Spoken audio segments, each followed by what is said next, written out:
Hello again, welcome to my channel. This is a WIPnChat and Mrs. Coffee on crafting with Mrs. Coffee and Rachel Ray put a challenge out for YouTubers to do a 1 hour WIPnChat, and I thought I would take up the challenge. This would be my first. I thought I'd show you how I store my canvas though in between unboxings or anything else that I need to do on my desk. So this is rolled up in an Ever Moment tube that I cut open, and that then just goes out of the way. I've also got some toilet paper tube, or some tin foil tube, or aluminium foil as you call it in the States. So I've got some tubes, I've got some extra thick toilet paper tubes, and that just gives it a bit of support. Now this has been rolled up. There's some drills lifting here that I need to fix.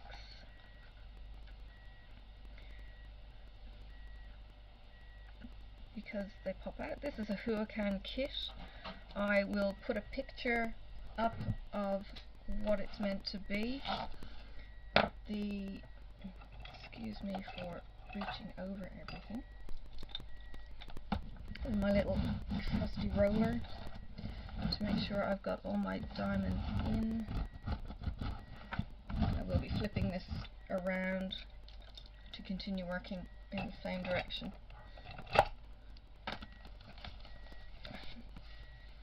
So you can actually see that it's trees.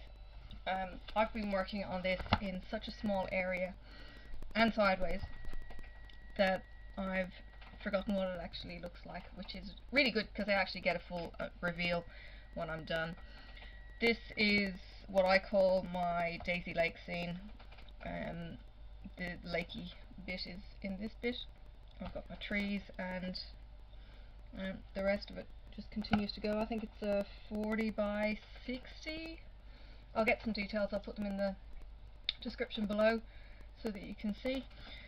Yeah, so what I normally do, I score my paper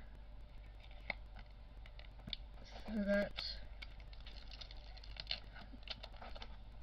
I can tear off one section at a time. Let me just get my timer going so I can keep track of what I'm doing. It just gives me an idea of how many hours I've logged on this baby. This is what I work on, and as I work, I try and get that one section completed before I move on to anything else. My toys are just off screen. I've got my first 20 colours in this box, my second 20 colours in this box, so I do it methodically. I do each colour as I go, and then I can take out my 3 small ones, look for my code. I just need to get the debris off here.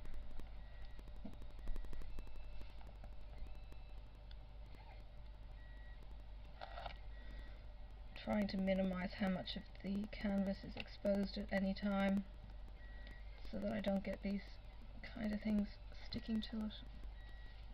I've got the tweezers I've been using to bend things off with. There we go.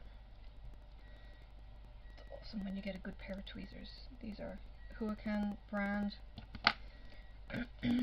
for all those little curly bits that we get in the way.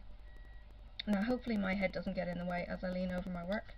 I'm going to put my light on so I can see my key a bit better. Working in this green field, I'm missing a drill, has been slow going, really slow going. It's lacking in motivation to keep going in some cases.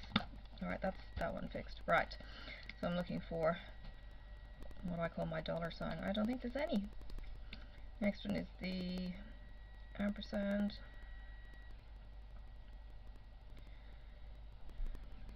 And goodness, I'm not seeing any of that either. There's a few hashes, so I'm going to get my jumbo tray. Oops.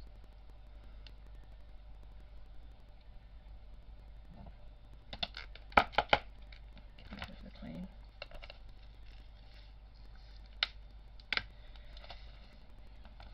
Just by way of some background, I'm sure some of you are probably noticing that I have an accent, and I probably don't originate from where you think I do. I am Irish, born in County Dublin, or south side of County Dublin. I was actually born in the city, but lived on the south side of County Dublin. Moved to the top end of County Wicklow, and lived there before emigrating from Dublin, Ireland to Tasmania in 2000 with 4 very young children and a husband who is now an ex. Thought I might be homesick moving away from Ireland, from my family and from everything I had known in one fell swoop, and got to about 9 months in Tasmania and wondered why I wasn't homesick. I had completely fallen in love with the place. When I first moved here, it's probably something that you can't describe. The birds here are noisy, chaotic, and they screech in comparison to the birds in Ireland, who twitter and chirp and do all kinds of nice noises. And getting used to the parrots. We'd have parrots swooping in the park where I take the kids to play before or after school. There are little parks everywhere in Tasmania. There's barbecues everywhere as well.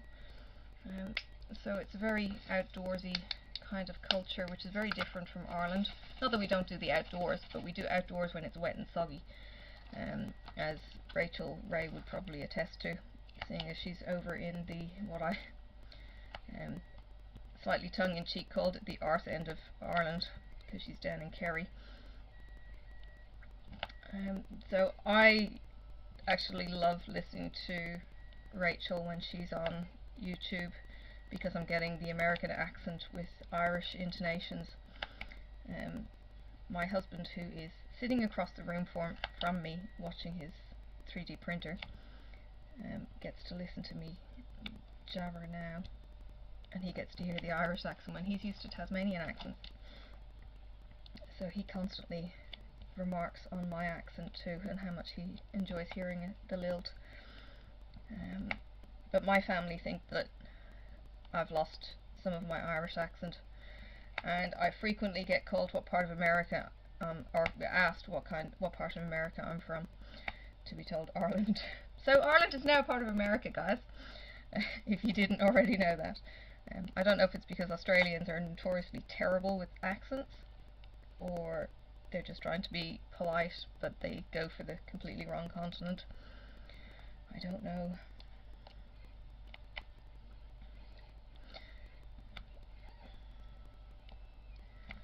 Yeah, so I've struggled quite a bit with getting on with this diamond painting. I had just finished an Ever moment after I did some junky diamond paintings to start with. They were the cheap kind of dollar store diamond paintings that were just hideous. I did one with 3 horses on a beach. I'll put a picture up, and for the life of me I could not see where the horse's head was on one of them until I actually looked at it through a photograph. Yeah, the head was way down, much further than I thought, and it just did not seem to translate into my head where this horse's head is supposed to be. So did the junky ones, then I got some kits off reminiscent of my favourite cats. My very favourite cat is a black domestic short hair called Godric, and there are heaps and heaps and heaps of black cat diamond paintings out there, and I got one that was the face zoomed in, which I will put a picture in.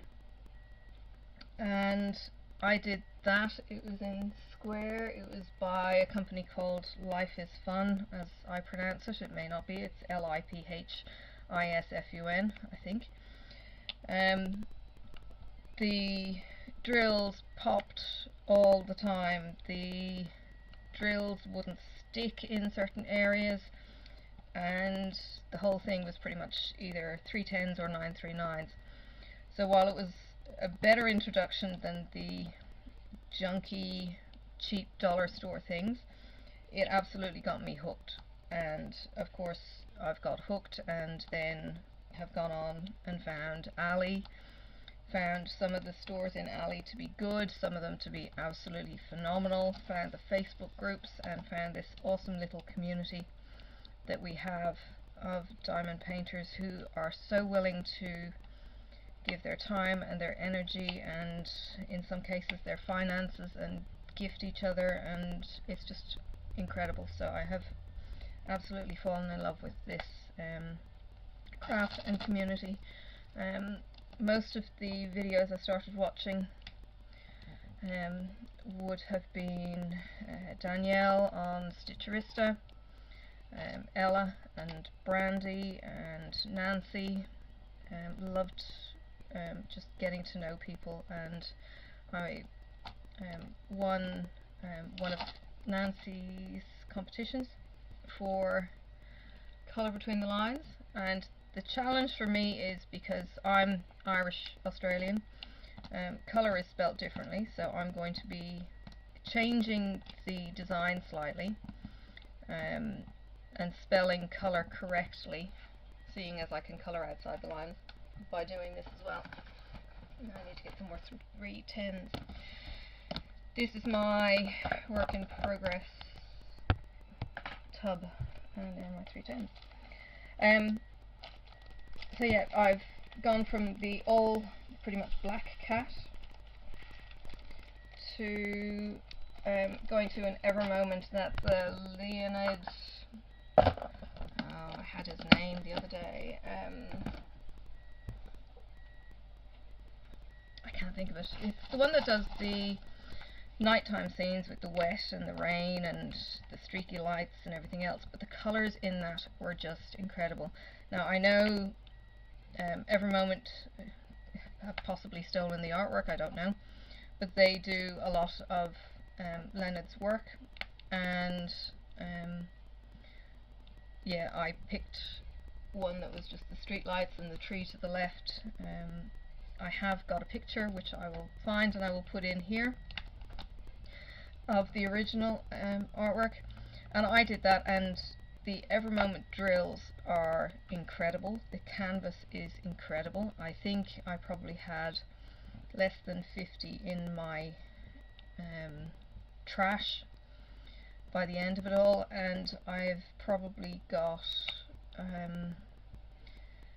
well, I know I've got a large 310 that I haven't opened. I know I've got other colours that haven't been opened. They have so many excess drills. Yeah, you could easily start a collection by doing that. The square drills, though, are an absolute pleasure to work with. I'm looking at these little Huacan drills, and I've got tabs sticking out on things like this. You know, I don't have time to do the filing or the inclination, so if I get some bumps and lumps, I kind of go with the punches. And I find that because they're irregular sizes as well, I don't know how they manage that when they've got a set mold, but they do. So I figured that if I've got a big fat drill next to a smaller drill, then hopefully they balance each other out, and it all lays flat in the end. So yeah, gone from Every Moment bright colours that were just a pleasure, an absolute pleasure to work with, to what I call this mossy green, not brilliant drills. They're not terrible. They're certainly not as terrible as I've heard. They're not oily in any way. I think out of all of my drills I found one that seemed to refuse to stick for some reason, so I got rid of it, and the next drill stuck in the same place, so maybe there's something on it. Yeah, so I have had issues certainly with the drills, but all in all, I just need to get down to it. I started this one also after I'd gone back to work, so my time that I had available was much less than it was, and my priority was really spending time with Sophie and my husband and his girls, rather than disappearing into the corner to work on my diamond painting on some nights. And to be honest, I was too bloody tired to concentrate and to be able to do what potentially is an hour and a half size block if I get a good run. If there's lots of confetti, it does take that little bit longer because there's so much changing out. So this one will probably go reasonably quick, having a fair bit of black in it, and then we'll slow down with the colour changes that are coming up.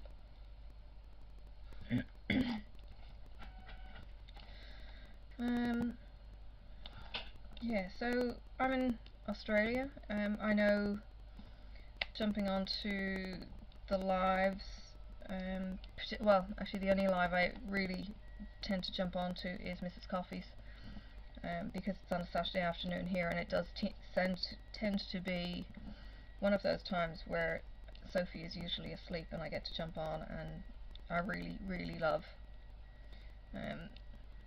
her rambling for a start.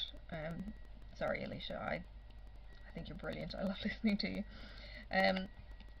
But I love the chat, and I love the live chat that ticks down the side that we join in on, and yeah, it's just, like I said, it's a really good community. A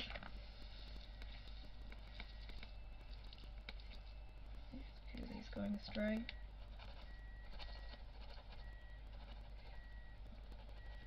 Might have got a little bit ambitious.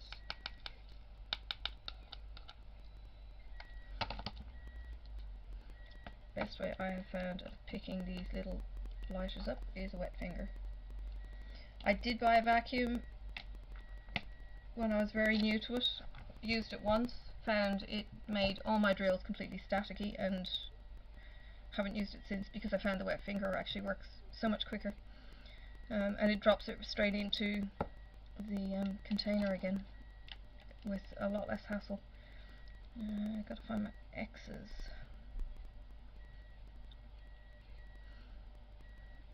It's not looking like I have any X's. And star. Nope. Moving on.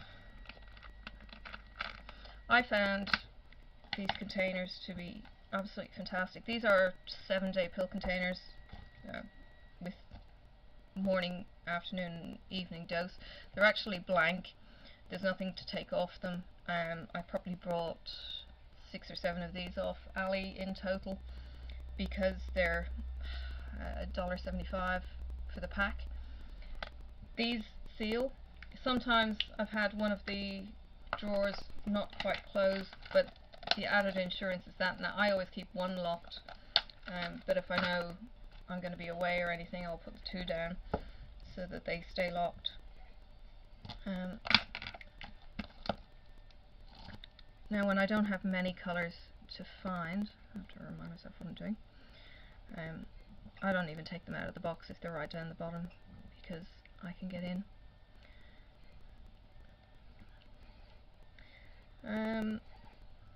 I was putting the washing out earlier, and I thought, oh, what am I going to chat about with first WIPnChat, and can I even do it? So I guess what I'll do is try and give you a bit of history from me, and I guess where I'm getting to and where I've been. I 45, 46, no, I'm 46, oh my goodness, I'm 46. The eyesight is beginning to go. I have multifocals, oh my god. I've had glasses since I've been 12. Early onset of senility. Yeah, my husband just said early onset of senility if the mic didn't pick that one up. Thanks, dear. Yeah, so I'm 46. The multifocals kicked in last year because I was struggling to see anything close up in detail without actually peeking under my glasses. Got to go get another refill. And yeah, let me find this one. I am doing a mustardy green.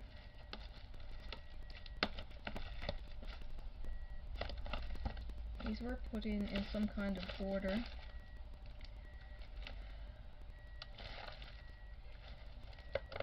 There it is.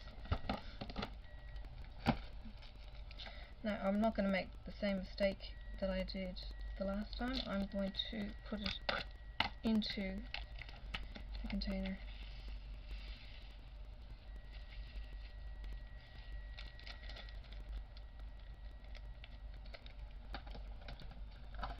Yeah, so where was I?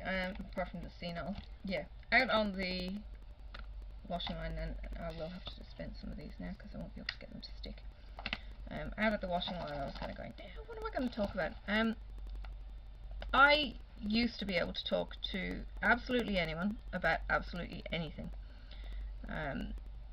The relationship I'd gotten into at the age of 19 and lasted 25 years.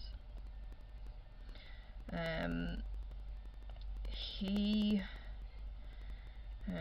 without wanting to disparage too much, because God knows he might eventually find the YouTube channel and then want to watch, because that might be his weird thing to do. Anyway, he couldn't talk about anything but his hobby, and I certainly struggled with that. I could meet complete strangers, including the people that he introduced me to, and still be able to talk to them on their level, and used to enjoy socializing with people. Well, it had got to a point with what I now know to be some degree of narcissism that he would criticize what I would say to family, he would criticize what I would say in general, he would put me down, and it got to the point where I stopped actually talking. I could do, and I did do. I would cater for social get-togethers at our house, where we'd have upwards of 50 people to a barbecue, and I would do the catering, and I would busy myself in the kitchen so that I could maybe avoid the talking. Not so I didn't get into trouble, because it wasn't that kind of relationship. While I say he was a narcissist, and while it comes under, I suppose, the boundary of family violence, but it wasn't a physical relationship where he was hitting or anything like that. There was certainly loud shouting at each other, because we're both Irish. And that's just what we did. He had come from a violent background, though. His father was an abusive alcoholic, and his mum used to drink, apparently to try to give his dad less alcohol, which didn't work, of course. Moving on. So I eventually shut down in 2011, after years and years of anguish and soul searching. I ended up taking a break from work. Well, they had a duty of care to me because of the role I was in. I'll just say that I was in government, and I needed to be in a position where I was safe, and I didn't feel like I could do the job, so I took off on stress leave. I'm going to need more of that one as well. 580. So I took off on stress leave. I stopped really sharing my heart and soul, and shut down from friends. I had been very active in church circles. I was the kind of person who would go to every event that was on in church. I was part of, well, if I wasn't part of the team, my husband was at the time, and I would free him up to do what he wanted to do, and I would be left with the kids. Now that brought some kind of resentment into things, but I do remember going along to church one day and sitting out in the kids' church with young kids going, what the hell am I doing here? I didn't see the point in going to church to be ostracized out into an area where I was feeling like I was getting unfed. I was looking after the children. I was having to go to the background, and I wasn't important, and that's where my head went, rightly or wrongly. God and I certainly hashed it out for quite a bit, but yeah, I shut down. I stopped talking, and that made me wonder, could I even do a 1-hour WIPnChat when I haven't really had face-to-face contact with friends and had deep and meaningfuls with anyone except my husband in such a long time. But yeah, here I am. I'm still talking because I know it's in there, and yeah, I suppose when it gets unleashed, heaven help everyone else. So yeah, I've lots and lots to talk about. My husband seems to think I have lots and lots to talk about and to share, and he has certainly bolstered my self-esteem when it needed bolstering, and we have both been hugely beneficial to each other after the relationships we had previously been in. Yeah, so I did download some YouTube tag questions if I did kind of founder. I don't know if I'll get to any of them. I did see one list, and I had a bit of a laugh, given that the job I'm in, and the questions they were asking, like, what's your full name? And I'm going, yeah, you're not getting that. What's your date of birth? Yeah, you're not getting that. And it was almost to the point where I was asking for your social security number, as you guys call them, or your credit card number, and I'm kind of going, yeah, my credit card number is 421, yeah, you're not getting that either. It's absolutely insane, some of the information that people will give out, and while you might get there eventually, well, okay, you're not necessarily going to get my credit card number, and if I know you face to face, you might know my birthday, but even that isn't on Facebook anymore. I figure if I'm only important in Facebook land, then yeah, I'm probably not important enough to you. For these, you know, it's your birthday and you get 60 greetings because everyone knows it's your birthday because Facebook has told them. Yeah, as it is, I'm struggling with Facebook and its whole algorithm thing anyway.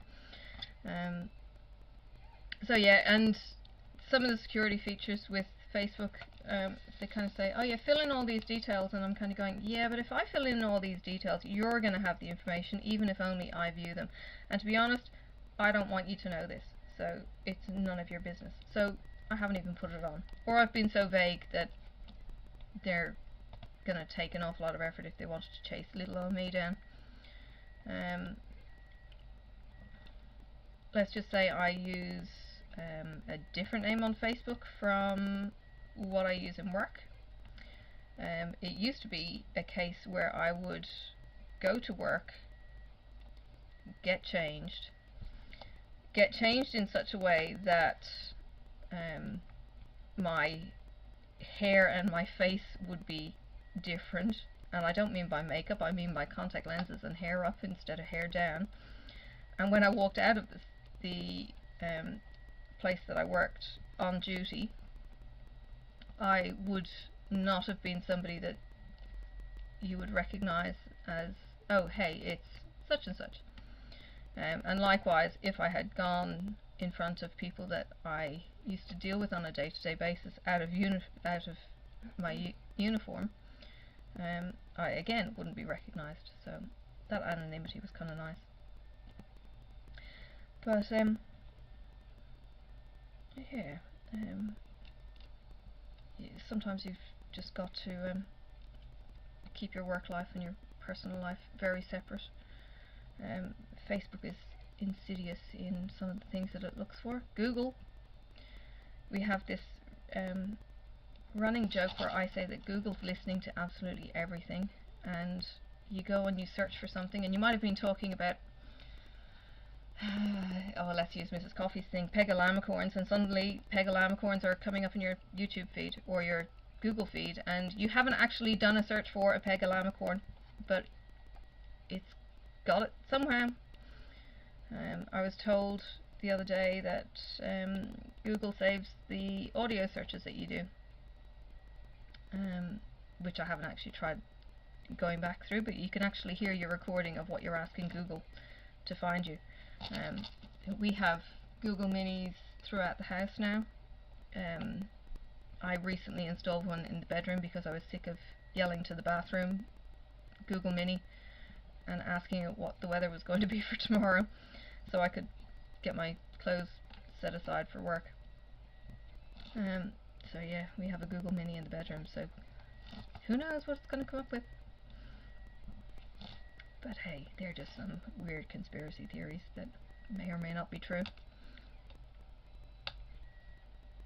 I know it's useful when it comes to traffic.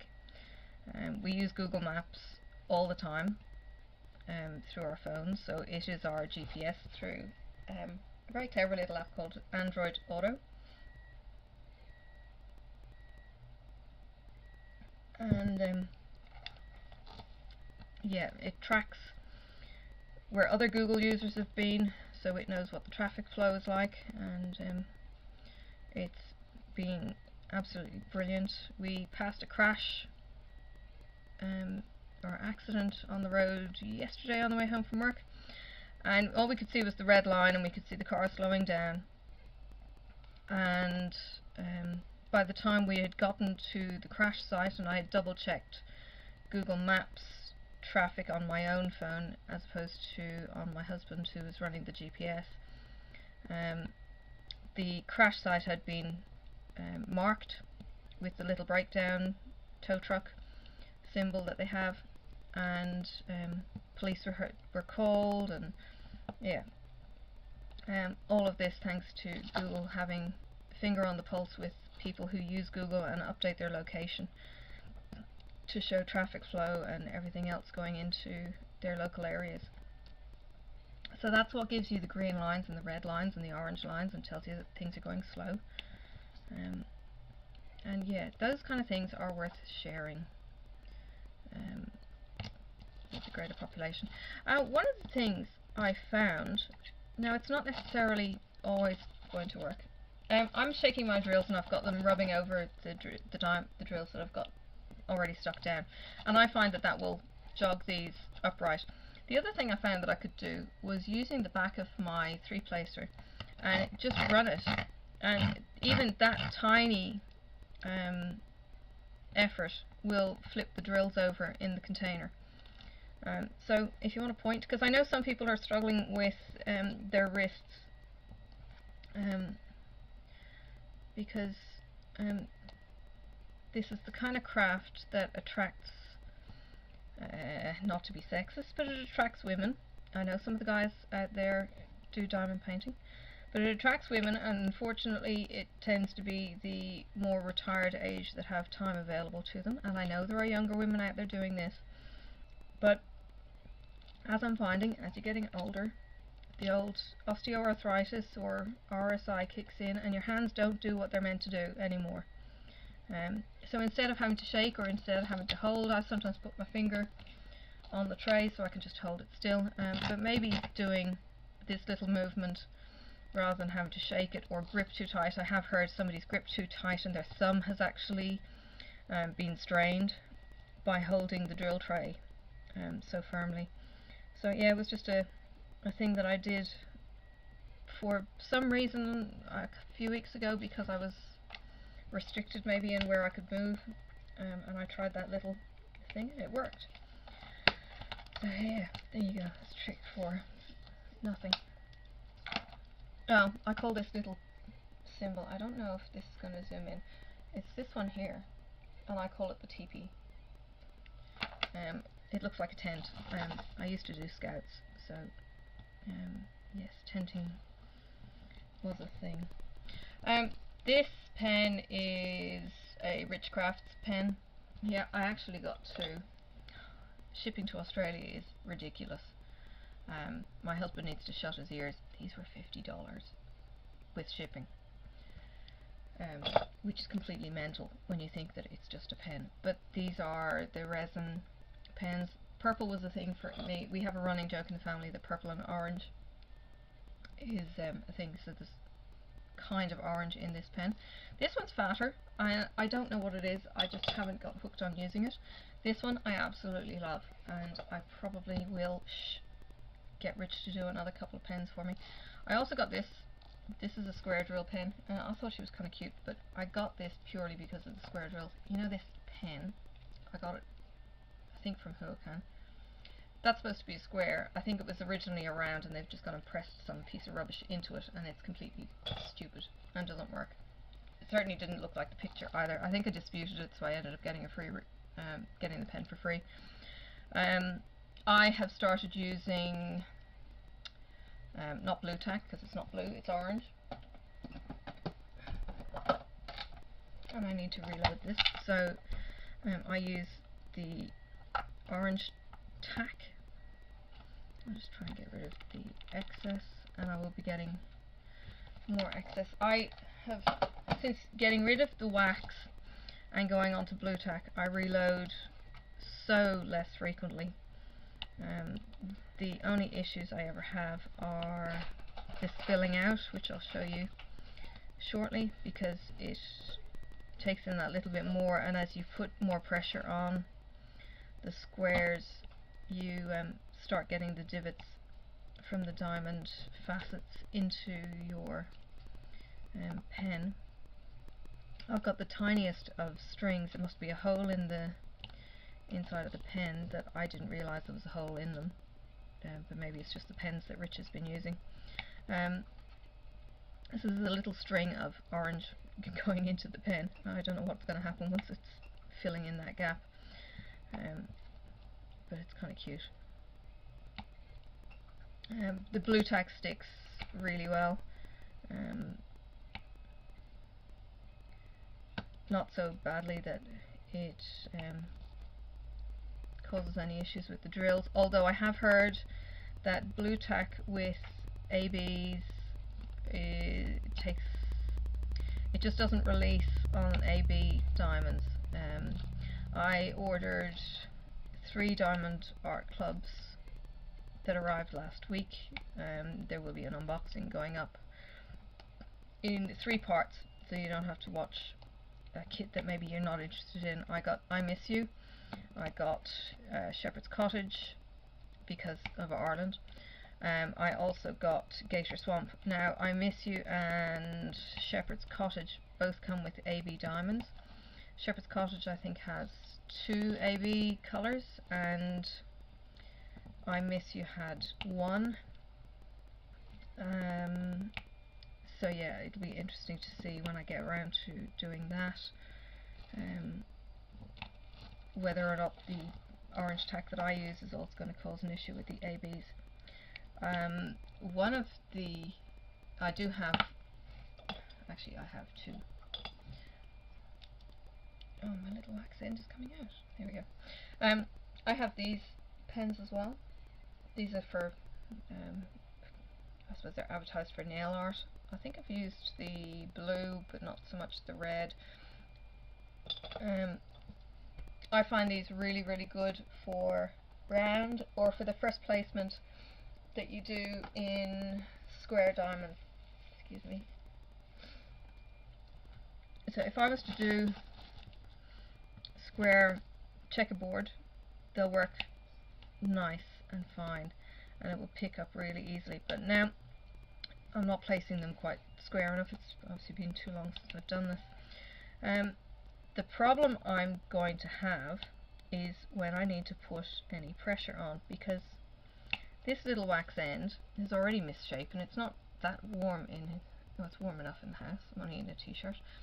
So you have to swap to the metal end, and then you can give it a push. The metal end can take some wax. Believe it or not, I have got wax in there, but I just don't enjoy the flipping from one end to another. I want to be able to just get on and do, rather than flipping from end to end, so I've tended to just stick with this. And I know Rich asked if I wanted a single or a multi-placer on the other end. I tried multi-placing up here on this side for one panel, and it had them out of line, and because they're different size drills, I don't recommend multi-placing with misshapen, missized drills. So if you've got a kit like an Evermoment, I can't speak for Diamond Art Club yet because I haven't done one, but probably Diamond Art Club, then I will hesitate from using a multi-placer unless I'm doing an Evermoment or a Diamond Art Club. I'll just go with the one placing.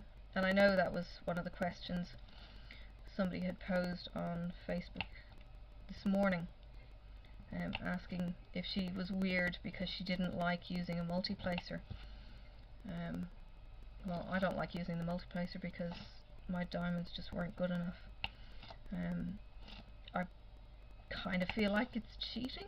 It might not be, but it kind of does feel like it's cheating. Placing a multi, but by golly, it goes quick when it goes. So yeah, you're still putting the work in, but I was finding I was having to do so much straightening that it negated the speed that I was putting them down with.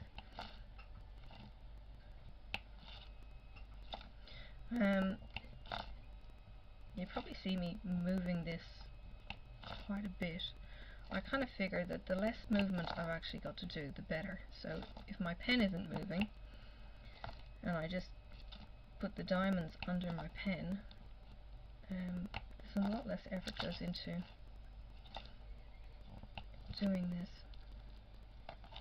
Diamond Art Club had a blog that they put out this morning, or at least I got it on my email this morning, and I posted it on a couple of the Facebook groups, and it was suggesting the difference between round and square, and a few people have taken minor umbrage, let's say, to being told that if you like rounds, you're either a beginner. Well, yeah, it was implying that you were a beginner if you liked and used rounds. They said that squares work better on bigger canvases, that they look, make the picture look more defined, which might be true, probably is. Yeah, so some people didn't really appreciate the fact that they enjoyed doing rounds. They're not a beginner, and being called a beginner. I think it probably takes quite a bit of skill to do rounds, especially when you don't have the training circles, than it would to do the squares, because I don't I stand to be corrected whether or not you can get squares without the actual grid. I think some people have said that you can. I don't recall whether or not any of my kits have gone gridless. I think I've seen one.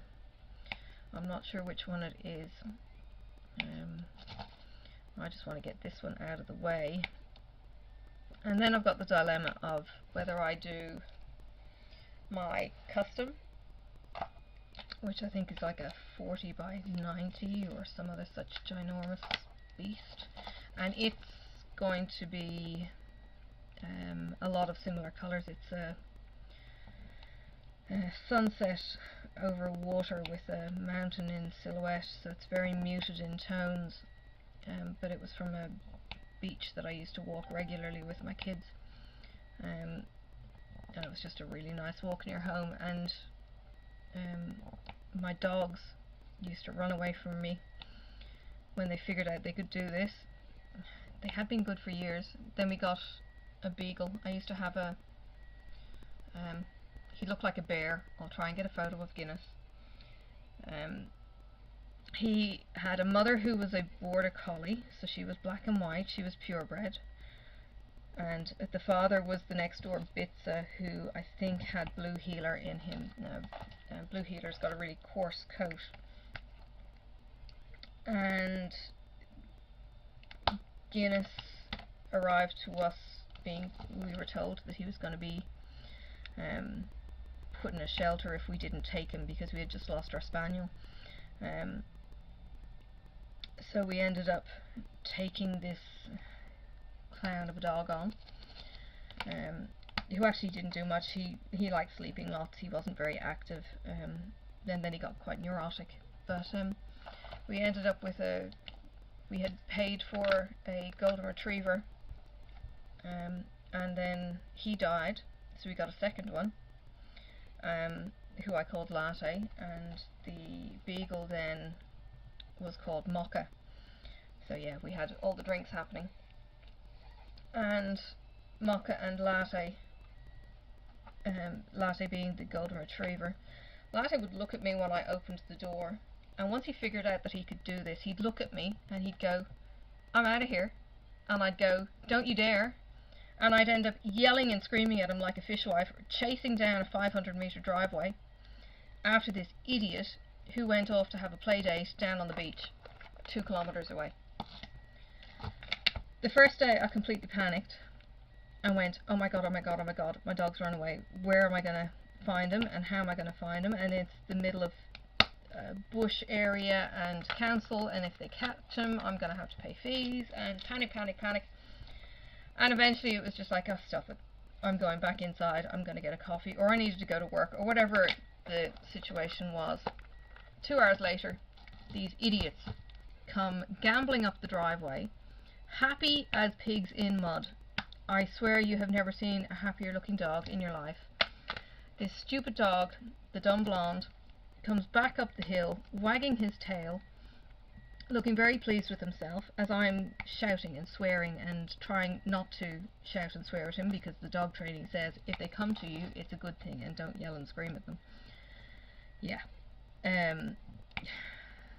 This clown, and then he collapses in the lounge for the rest of the evening. Absolutely, completely satiated, if that's the word, completely satisfied with having his run and taking the beagle with him. And of course the beagle comes back. Now the beagle I can't let off the lead because he just follows his nose and ignores me. His ears turn off and his nose turns on and he's gone. He's another kettle of fish. But anyway, he was my ex's choice.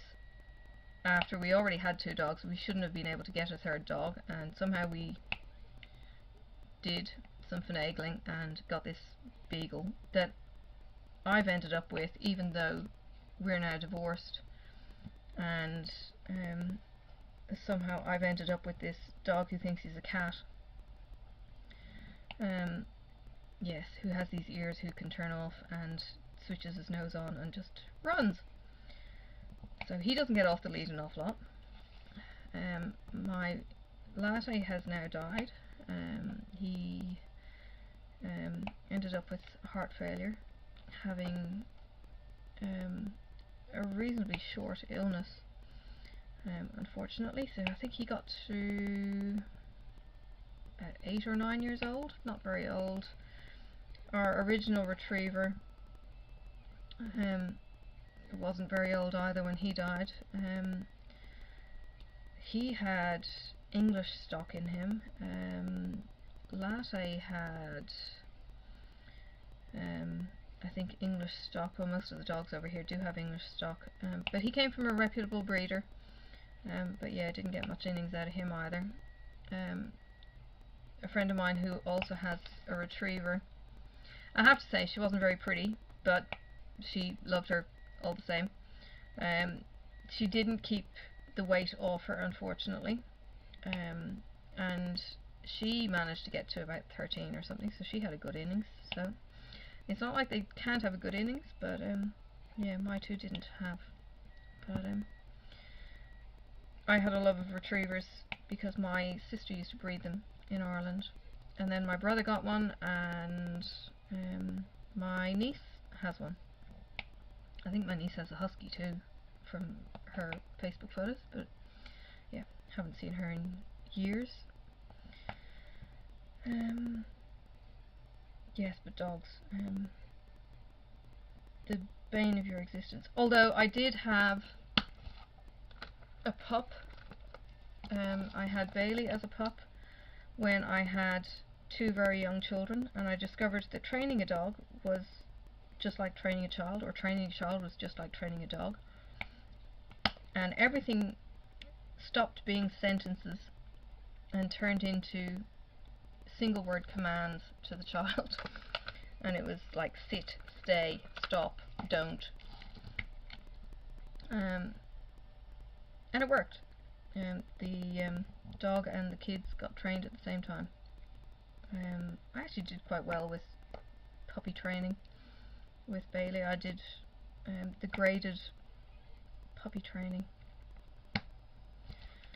and rather enjoyed that, although he didn't like the distance commands. He didn't like the sitting and staying 10-15 meters away, so that got a bit tricky, and then I stopped because kids, and it was me putting the work in as usual. And I think then my ex wanted to do other things, and of course I was the one who stopped doing what I was doing. Anyway, my hang-ups, and that's something I've got to own.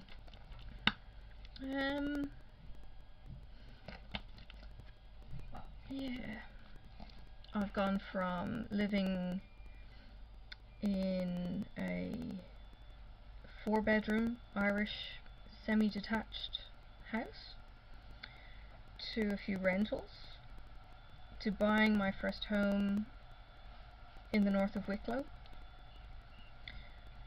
which was a 3-bed semi-detached. From there to renting a 4-bedroom Australian home. It had tile on the roof.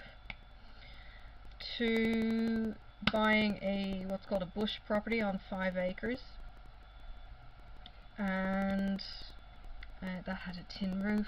I will tell you this, rain on a tin roof is the most magical sound in the world.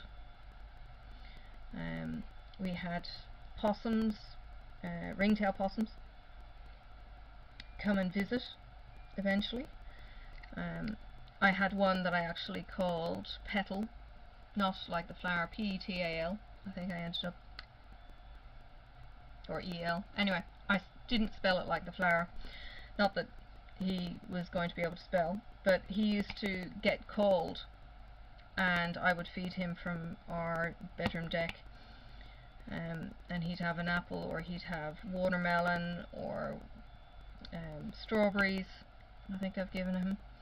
So yeah, he was a regular visitor for about 6 months, and that was an absolute pleasure. I worked with a lady who is a wildlife rehab person, and she's come in to work with baby magpies and possums, and she's currently got a roo. Excuse me. She said she got the roo. She's currently got it. She got the roo at about 200-250 grams, and she's already got it up over the 300 gram mark. She brings it to work in like a shopping basket with a lid, wrapped up in blankets, and she's got the whole fake pouch bag and everything else, and yes, she's got all sorts of wildlife stories, Wildlife carers in Australia are incredible people. They will check dead wallabies. We don't have kangaroos, really. We've got what's called a Bennett's kangaroo, which is a small wallaby. Or, sorry, it's a small kangaroo. It's probably a big wallaby. They're not very big at all. I call them mice. They're not mice. They're okay. They look like giant mice when they're out on the road hopping around. They would be the size of a small child. So you're talking like a 2 or 3 year old.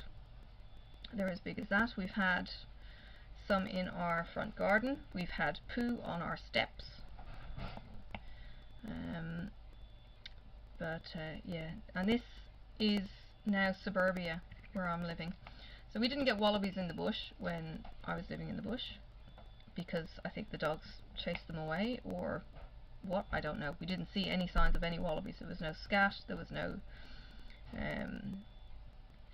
damage or anything else. We'd get possums, we'd get, I think it was bandicoots. We've had a few bandicoots that the cats caught, and we've had rabbits. The bandicoots will actually leave these little drill marks in the soil where they're excavating for grubs. So I'd come out one morning and the whole grass would be just turned up by bandicoots tunneling into the mossy grass to get at the grubs they were after. We had echidnas. Not kidding you, Guinness was notorious for this. Guinness could find an echidna in the bush without any issues, and then he'd bark at this stupid spiky thing for an ever and a day, until I eventually came down and rescued the poor echidna by dragging Guinness away from it. Echidnas are the size of your dinner plate, so this is an A3 pad. You would fit an echidna within the A3 pad, probably fit an echidna on A4. They are all spike. They have a tiny head with a beak. It's a stick like a finger that comes out, and their mouth is at the very, very end. Their back feet are backwards, so they can burrow under, and when the dogs have barked at them, they have tossed dirt behind them, so their feet kind of face that direction. So they're kicking all this muck, and have kicked this muck into the dogs' faces. But they are very, very cute. They're low lying. They've only got short little legs, and they kind of roll as they walk. They're a funny creature. And then of course we've got the platypus over here, which is what have I said? I've said before, the platypus is something that God got all the bits of in a box, shook it together. So you've got a beaver tail, you've got spiky feet. There's spikes on the back legs of the males that apparently are poisonous, so don't do that. You have the duckbill on the front. It's got furry coat and it lays eggs. This thing, and it's got a pouch. It is the weirdest creature you have ever come across, and they twist and they turn in the water like otters. They have no waist. They're not big. They're only less than a foot long, less than 12 inches, 30 centimeters, and they have no waist. They're just little barrels of fat and fluff, and then they've got the tail. There are a few special rivers around where there are known platypi, and yeah, they are so rare to see that they're an absolute treat.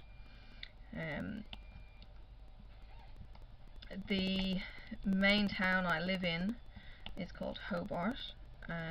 It's the capital, I suppose. It would be in similar terms to Ireland calling where I lived Dublin, when it's not really Dublin, but Hobart anyway.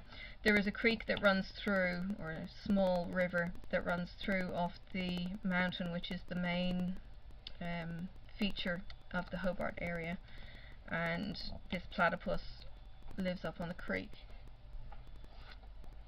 I've got a tea. I'm drinking. Thank you. This platypus lives there, and commuters actually get to have the pleasure of this little beastie on a very, very regular basis. So we get blessed with all kinds of wildlife. I have driven out from, well, I haven't driven out from my home. I've looked out my front window and there's been 3 wallabies sitting on the garden grass next to us. Our next door neighbour seems to constantly have a wallaby in his backyard under his washing line. I think they come up from the neighbour's house across the road. There's a gully that they come up from where they must spend the day, and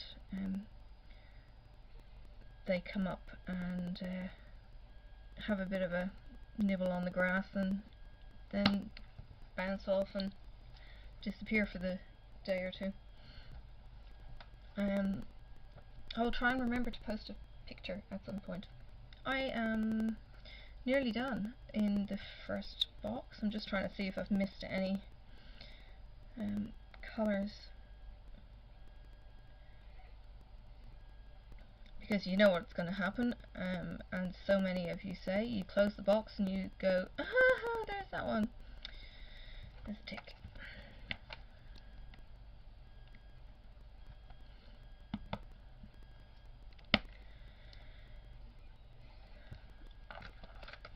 But yeah, I do want to get this finished. I want to move on. I want to, and I don't want to have 2 on the go.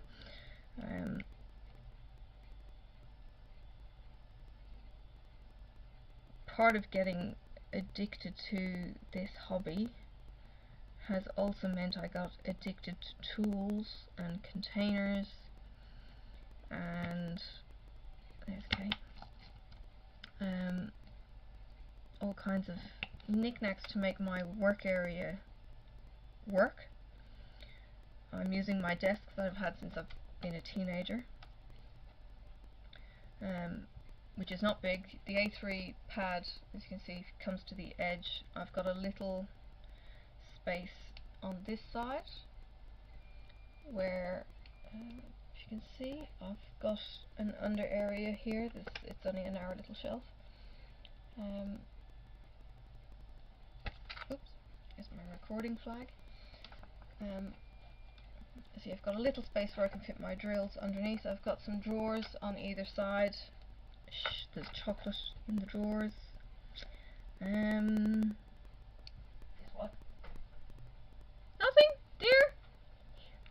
My husband heard chocolate while he was busy munching on Anzac biscuits. Yes, so there's supplies to keep me going, and nearby are all Sophie's toys so that she can play, although she will wake up from her nap, and if I'm still here she will want to come up and watch potentially either what I'm doing, or she'll just want the company. Sorry? I've put her lunch on. Oh, okay. That's Sophie's lunch has been put on. And she knows I hide a stash of lollies that I take a bite of and give her a chunk of lolly. So she gets to sit here. And to be honest, she actually sits here and she watches whatever YouTube I've been watching for a few minutes. She will lean over. So if she's facing me, she'll lean over to the right. And over my right shoulder is an IKEA cupboard, which is human size. It's high skinny cupboard, and I've got some trinkets from Ireland, and one of them is a sheep, amongst other things, and I think it's the sheep she keeps grinning at. Yeah, so I've got her making faces and tilting over in front of me while I'm watching the end of Stitcherista's YouTubes, and she's having fun and I'm having fun, and it got to the stage where I would read her a story up on the table, and hence me doing the story recordings. If you ever go and have a look at those, one of the department stores, Big W, that we have over here, did a promotion with books from Scholastic. Scholastic do, I suppose, all the educational books in Australia. So yeah, they've done a series of free books for kids. Well, not, I suppose, for kids, but they've done a series of free books. They are children's stories, although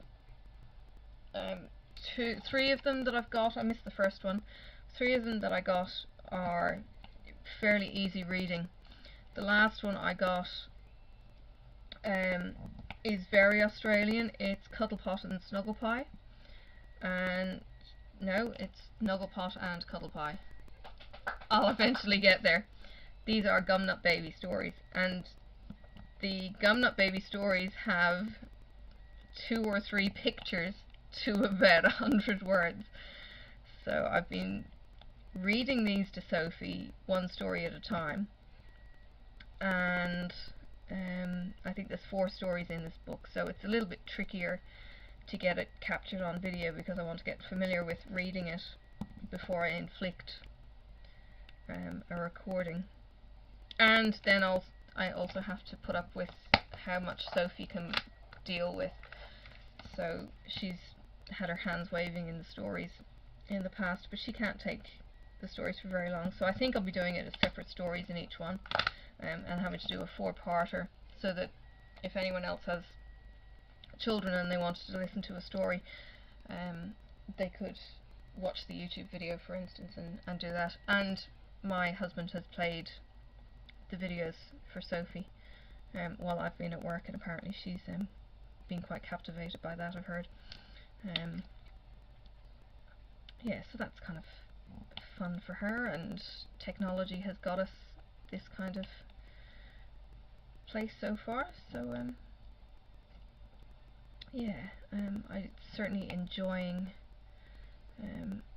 being able to use technology in such a way that she gets to remember what I've done with her. I get to remember what she's done and how she sounded. I had a child carer look after my 2 older boys when I went to work in Ireland, and she took a video of them, and they both had the high-pitched squeaky voices and the Irish accents. Oh my god, that was so funny, because when my eldest got to Australia and he started in school, he dropped his Irish accent so damned fast. I don't think he liked feeling like he was different from the rest. So he dropped the Irish accent quite quickly. Second boy had hearing issues, so he was having to get speech therapy. He was a little bit slower to change how he said things. I'm missing a tick. See, I told you I'd have to go back to the previous colours. The other 2 were so young when they came out, I don't think either of them would have been talking. The youngest was 8 weeks old when we flew out, and the next one would have been a 1.5 years. So neither of those would have been talking, so they got into the Aussie air and got Aussie accents, with 2 Irish parents who can speak proper English teaching them.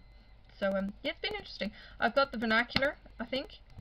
Hubby would have to confirm or deny that one. What's that, Cobber? Yeah, I've got the vernacular. Gosh, the Aussies speak weird sometimes. But with the Gumnut Baby stories, I will have to put in dictionary definitions, because you're not going to know things like what a swag is, or a billabong, or the animals. I might have to put in pictures of what the actual animal might be, or whatever it is that they're talking about. I'm reading it and I'm going, yeah, somebody who's not Aussie is not going to get these. They're just not going to know what a swag is. Like, swags are yeah, different entities completely. They're not a tent, they're not a sleeping bag, they're all of the above. They are actually quite awesome things. When when I've seen American kind of Western things, you do get the cowboys with bedrolls on the back of the saddle. That's probably as close to a swag as you'd actually get, but these swags kind of pop out into miniature tents, so they're actually raised above the body. They're not just like outdoor sleeping bags. Excuse me while I drink my tea. Yeah, so I'll have to do little explanations. There was some funny videos that I've seen on I think it was an American and an Australian, two guys sitting next to each other trying to describe what each other was saying, and it was absolutely hilarious. I'll see if I can find it, and if I can work this out, I'll put it in an eye up here. Yeah, even being an expat, the food differences are incredible. What you call things are quite incredible. The slang is so different. And yeah, and because I work in the kind of customer orientated kind of environment, you tend to have to get with the program pretty quick and talk like they do sometimes, unfortunately. Yeah, so I know I've had to repeat exactly what's been said on certain occasions, including the A and the how they spell on phones. Now, I don't know if this is a universal thing, but Aussies will spell with letters whole words. So yeah, I probably can't think of a good example for that one. Using the letter U, for instance, for Y-O-U would be definitely one of them. So I'm trying to read these out in what I do, and it's like, oh my god, what are you saying? My husband's probably laughing at me because he's old school computer coding person who speaks in letters too. Only they put 3 letters in and it means 3 different words, or it means a whole sentence, and everyone else understands it until you get to know the lingo, and I'm kind of going, I have no clue what you just said. So when we first started talking, we met online. He's using all these abbreviations, and I'm going, I don't know what that means. Quick, Google, help! Or I'd actually say it to him and say, yeah, what does that mean? So I learned things like the be right back, BRB, and the what else did you use? You used a few things quite commonly.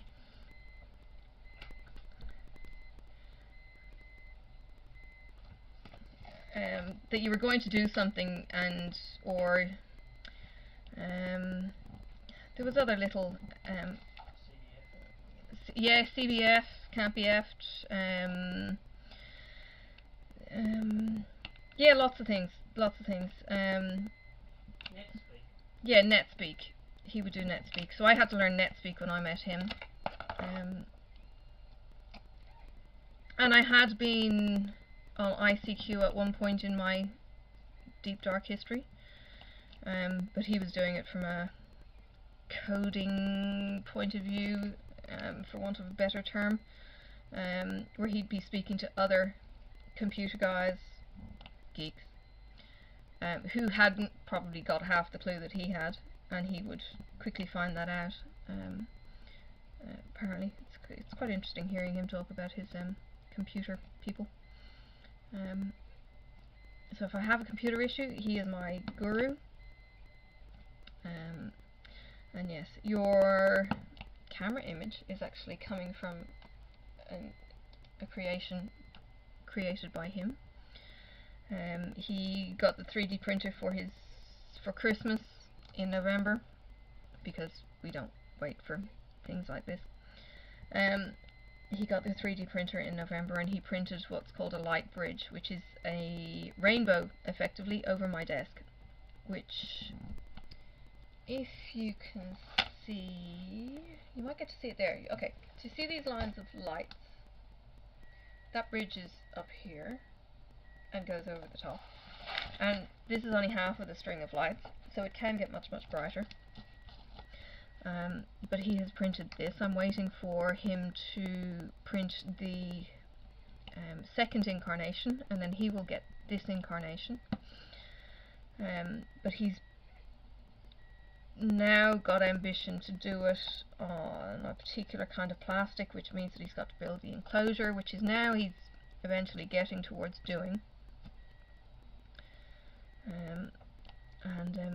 Yes, I will have a new fancy light bridge, and the plan was to then have a camera on a gantry and do all sorts of fancy things with time lapse and everything else that might do, and all because of diamond painting.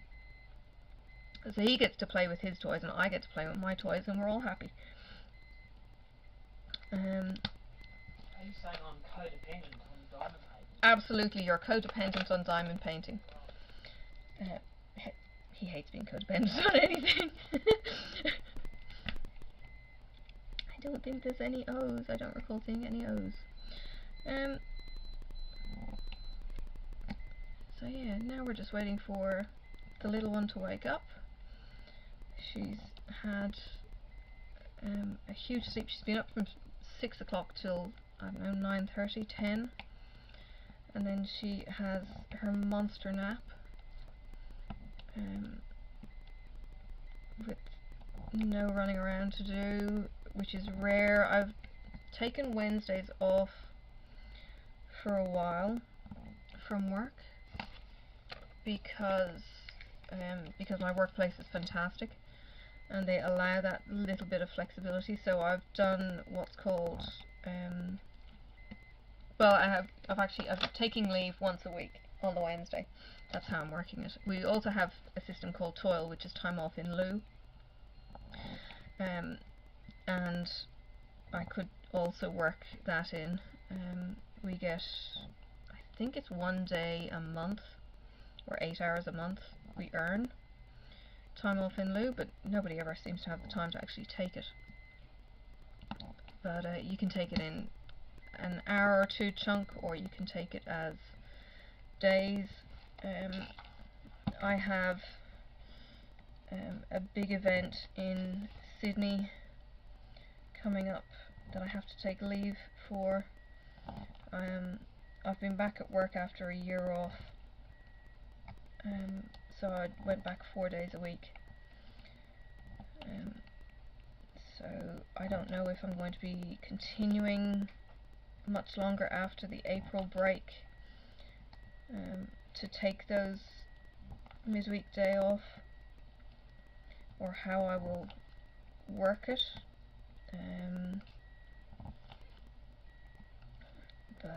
Yeah, it's nice having 2 days, and then 2 days off with the odd one in the middle as well. But it doesn't necessarily mean I get the best happening at work, because I'm not available on that middle day, and things still continue to happen on that middle day. So I'll go in and my office is being rearranged because somebody's looking for something that I have in my office, or I haven't had a chance to follow up on some of the work that I needed to do after certain things are done. But they urgently need what I was working on, so they'll come and they'll take it out of my office, and don't always leave notes. So yeah, I'm enjoying it while I can, and what I might do is plan maybe long weekends once a month, so that I've got 3 days off in a row to do things like school assembly, and just have a 3-day weekend, because who knows, the weekends are too short.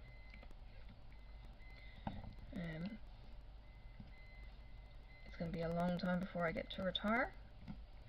I'm normally exceptionally, well, I am exceptionally lucky in my job in that we actually get 6 weeks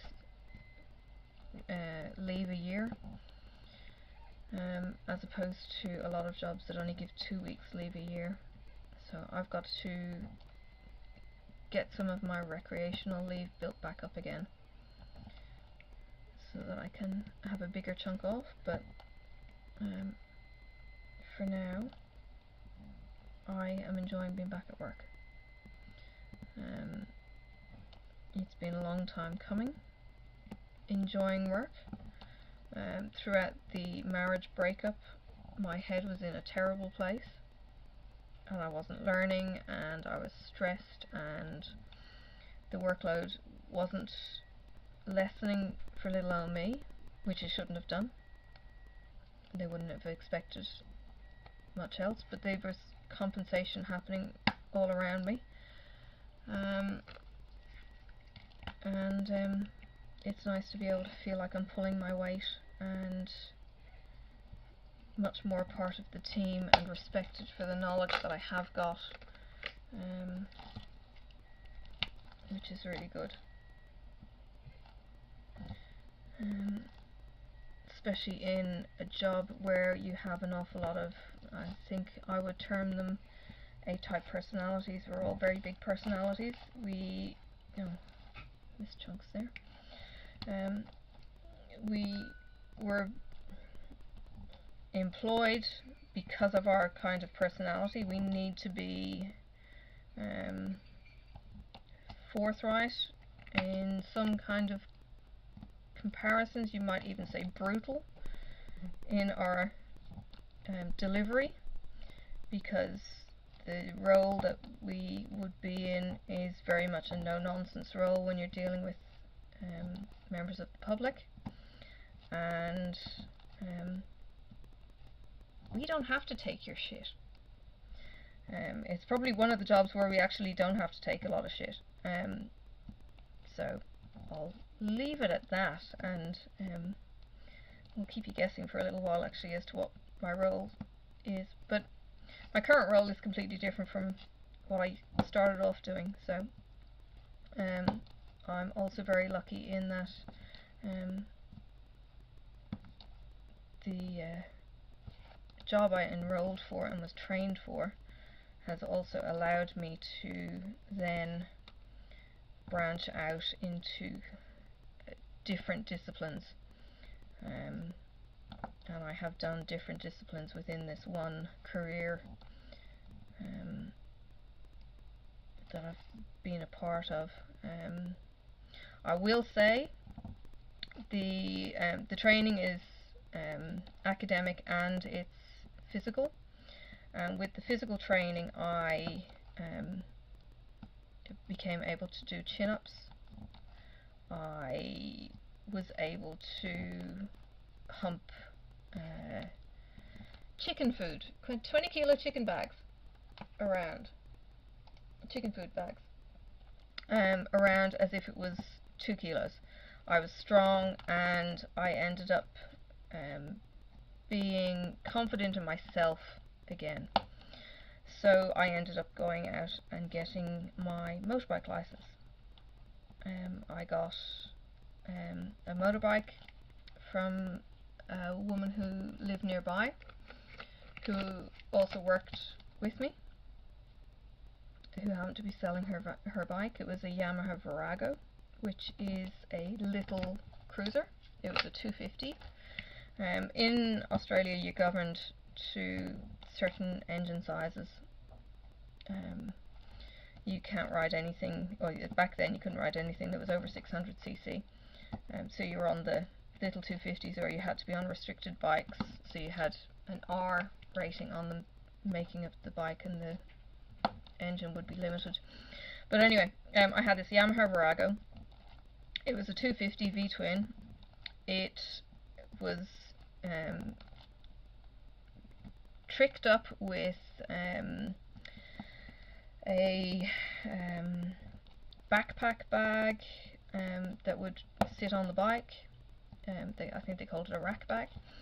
I eventually had a tank bag that, I think it was strapped on and it was magnetic. I had a screen put onto it to stop the wind buffeting me, because it had a small one, I think, when I got it, and it was tiny and I was getting buffeted by the wind.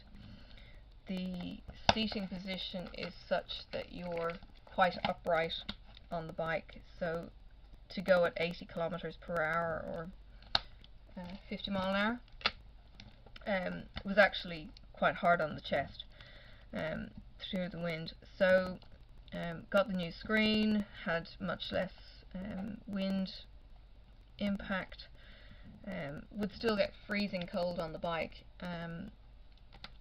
It got to the point where I didn't like riding unless it was going to be over 14 degrees Celsius, because the wind chill in Tasmania, the air just doesn't get hot here. It's not like on the mainland where you get hot air, and that's pleasurable to ride in. So I would wear thermals and leathers and that when I was commuting in and out of work. But I got my license, and because you don't need to have a co-driver with you, and you can effectively learn on your own and you can make your own mistakes on the bike, I did a couple of lessons with the authority, which is called DECA, and you effectively then just practice while you're doing your own riding and doing your own thing. So I enrolled in a ride with colleagues that brought me to Canberra, which is the flattest part of Australia. It's in the middle. They established Canberra because they couldn't decide on who was going to get the capital of Australia, was it going to be Melbourne or Sydney, so they put it in this neutral middle of nowhere that is frosty, wet, cold, and Parliament now sits there. So I rode from Hobart to Devonport to get the boat. I was riding with I think it was 2 other riders up to up to Devonport, let's say. There was 2 other riders, maybe we picked up more in Launceston, I can't recall. Anyway, rode up there, so that was 180, no, it'd be more like 250 kilometers to the port with a with my backpack that was on the bike filled. I can't recall, I don't think I had a backpack on me. I think that would have been silly from my point of view, because I wanted to be comfortable riding. The tank bag was full. Panniers, I had panniers on my my Yamaha Harley. I had whatever clothes I needed for the trip, and then I was like throw half of it back into the cupboard, as you need to do when you're travelling light. Travelled up to Melbourne on the boat after they'd tied down the bikes.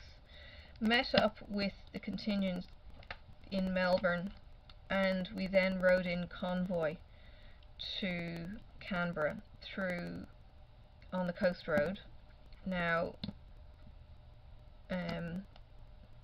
the only other equivalent you're ever going to see of riding in convoy is the bikie gangs, and the bikie gangs ride in such a way that they have staggered positions. So you'd have, let me do this, so you'd have a bike and a bike and a bike and a bike, and that was pretty much it. And I've just found that this a diamond missing. I need to get an old thing. Anyway, so you'd have the staggered bikes, and I learned how to ride in this staggered formation at high speed, not high, at full range of speed plus a bit more in convoy, and I think there was maybe 1,000 of us riding from Melbourne through to a town called Eden. So if you've got Australia, and Australia is kind of, let's say, this shape. Well, Melbourne is here, Sydney is here, Canberra is kind of in here, and Eden is here on the corner. So we rode this one in one leg, and then we rode this one in the second leg. So we all stopped and stayed in Eden overnight, and then got on the road and continued. Had the ceremony happen in Canberra, and then I was on my own.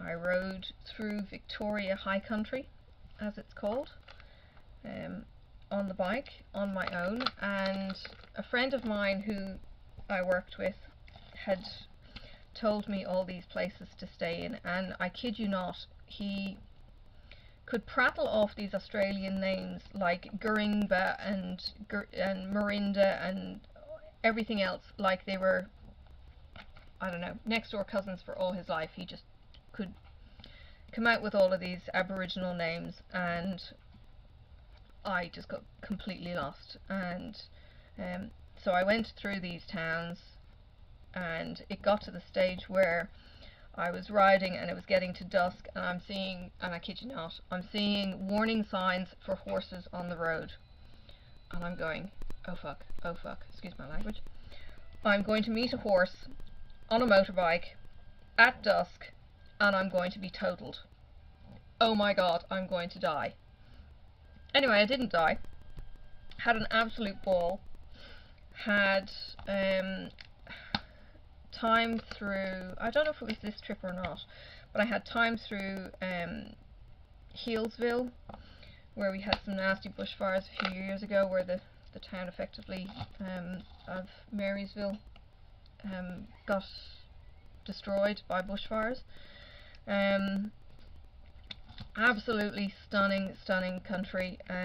It's really hard though on a bike to enjoy the scenery while you're trying to watch the road in front of you, because you never know, and I'll say this with no respect, and I do apologise for the swearing.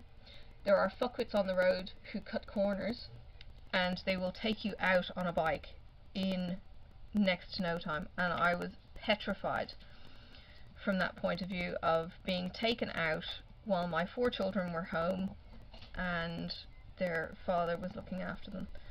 And that probably made me a safer bike rider, to be honest, but yeah, there were times where it was kind of like butt clenching, riding along, not knowing if I was going to meet a horse. Yes, but again, that memory of doing the ride through the honey kind of areas was just incredible, absolutely incredible. The little towns were pretty much all the same, the bakehouses were kind of all the same, but the people were just really nice. The scenery was really nice. It was just nice to be out, and if you've ever ridden a motorbike, you know the freedom that you feel riding a motorbike. So yes, it certainly has been one of the better things with the job to get my motorbike license and have fun on a bike. The next bike I had, I actually bought a colleague's bike. It was a Honda DeVille. Now, I will admit, I'm what I call a short arse. I'm 5'2", and my DeVille barely fitted. I could tiptoe, I think, both feet on either side at the same time. It's a heavier bike by far than my Yamaha was, and I lost my parking ability in my workplace because one of the bosses had one of the other employees have a bit of a whinge about why some people were able to park their motorbikes in the building area in the car park and car drivers didn't get that benefit, so they kicked out all the motorbike riders because hey, that's what you do when people complain and you're politically correct. But anyway, grumble, grumble.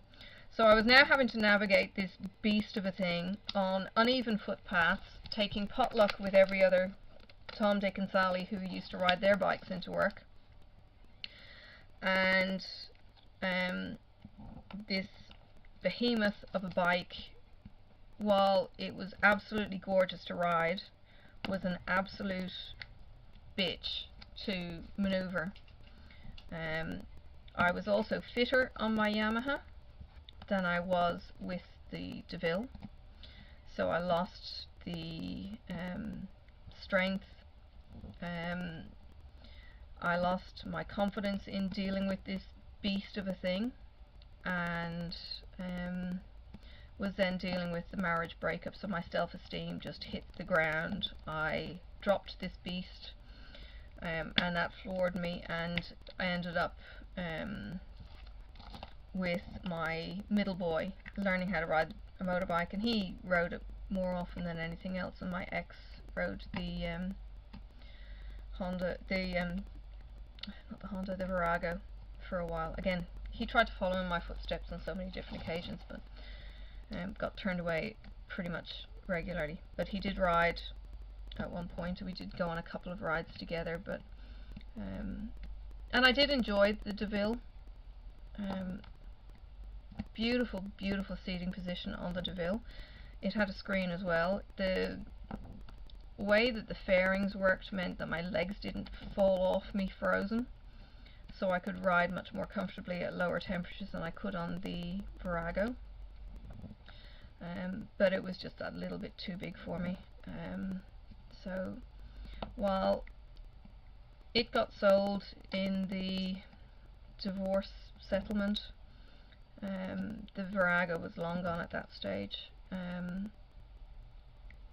Yeah, I'm beginning to miss not having a bike, but then the upshot of it is I have a 1-year-old, and she couldn't go on the bike with me, and my husband couldn't go on the bike with me. He has professed that he would go on a motorbike again. I'm loath to say absolutely sure, because I've seen him drive and I've heard his stories of his reckless youth days, and I think I'd be terrified every time I heard he was out on a motorbike. But I would like the company in going for a ride. He's sniggering at me. Oh dear. He used to do car racing when he was a late teen, early 20s. And then the driving stories just make me cringe. And he's still alive, thank God. But yes, we have not just the older kids to worry about, we have the younger one now to worry about. So it's a dream. My dream bike is actually an Indian.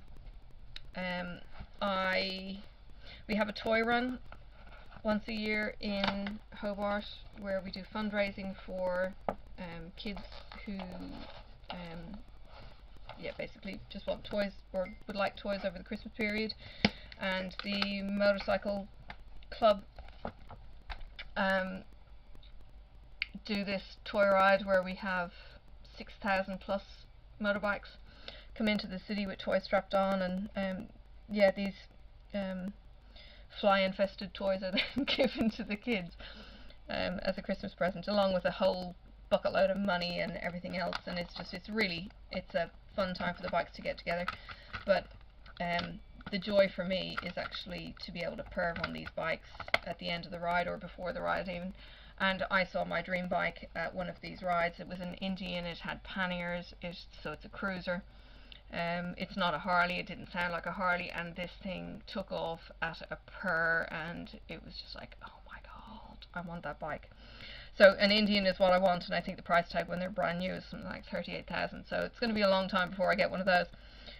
Even saving 10,000 for a motorbike, I've got to justify where I'm going to get $10,000 to spend on a motorbike, which is just for me, and yeah, you know how it goes. Then there's the cost of my bike. Yeah, and then there's the cost of the husband's bike, and then there's, getting the bike, one or not, I think you can ride with children from the age of 6 or 7. Before that you can't, unless they're in a sidecar, I think is the road rule. So it's going to be a while before Sophie gets into the bikes, but I'd be quite happy to have the bike sitting on the driveway and, you know, tinkering away and having that kind of fun. But yeah, the simple bikes, I think the Indian is pretty simple bike. It doesn't have a whole lot of things that can not that can go wrong, but yeah, that's definitely a dream. But there you go. I'm done. It's been an hour and 40. So there you go, Mrs. Coffee. You challenged me to an hour. It took an hour 40. I better stop my timer so that I don't keep ticking away. My progress at this stage. So this is a timer that I've got where I can add my hours up, because I wanted to be able to see how long it was going to take me to do anything, to do a project. And people have always asked, okay, so I've got a year, so I've done 37 hours in total this year. My ever moment, I called it the night wet streetlights, that's the Leonid picture, took me 72 hours. That was the 50 by 60, so I reckoned that this one was going to take about 80 hours, being within a couple of centimeters. So I've got 39, I've got 46 hours gone so far on doing this kit. So having that little timer has been fantastic to be able to give me an idea of how long it is actually going to take for each project. But yeah, I am done. I'll get the roller and I'll give it a press. Sophie will be up if she's not baking right now. So that's my diamond painting time done for this morning. I might get some done tonight after dinner, or this afternoon when she has another lie down. But again, this section, so it's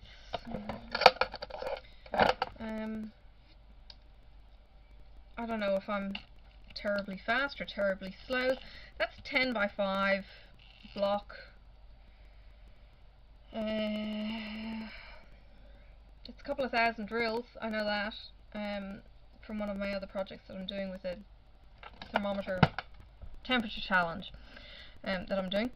Yeah, it's a couple of thousand drills, takes an hour and 40, an hour and a half, give or take. That was certainly quicker doing the black, when it was lots of black in that section. With more of the confetti it does take a bit longer. I think it can take up to 2 hours. The problem that I have with the contact is you can't really stick it down once you've got some drills down, and because I do it colour by colour in a section, it tends to hold it up. Oh dear, my husband's just brought me Sophie and she had a dinosaur in her clothing somehow. Oh dear, she's got a dinosaur in her butt. But yeah, anyway, that's my work in progress. You can see the trees. It really is going to look awesome when it's done. Working in the mossy greens, yeah, there's certainly nothing inspirational about them. The colours are bland and blah, but you've got the subtlety of the colours. And the daisies are over on this side, and I don't know if you can see. Yeah, you've got some of the daisies down the bottom. It really comes out better in the picture than it does in real life, so I'm within a foot facing this to see this, so it will look so much better when you're looking at it from a distance. So yeah, I am looking forward to doing it. I'll get this section done next so I can roll this up more. The overlap, yeah, goes on for another fair chunk, still rolled up on itself, before it gets finally unleashed and I'm onto the final section. Some of my drills are lifting. I do try and take care. I don't know what's going to happen when I unroll it. I certainly didn't have any issues with my Ever Moment when I unrolled it from doing this exact same kind of rolling system. It's putting pressure on itself, so I'm hoping that the drills will stick. The paper on it means I'm not rubbing my clothing on it excessively, and when I pack it away, because I need my table for anything else. I pack it away, rolling it up, and I slide it in to, as I said, my Evermoment tube, so that's self-contained, and yeah, it's good to go. I don't take it anywhere, I just move it off my workspace, so I can know that it's protected, and I've got a clean bit of area that I can either do an unboxing, or I can do my cataloguing of drills, and that kind of thing. So yeah, thank you for watching. If you have watched, I know I have actually managed to prattle on for 1 hour and 40 minutes, and it's been fun. It's been a challenge, and yeah, I have enjoyed it. So hopefully, if you want to tune in again, you will like and subscribe to my channel. There will be a number of things that I want to do. I want to do unboxings, I want to show how my packing works, I want to show my canvas storage so that people have other tips and tricks that they can share, and I've also got a paint by numbers kit.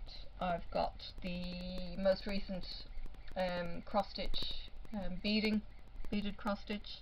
Hello Sophie! My gorgeous blonde bombshell.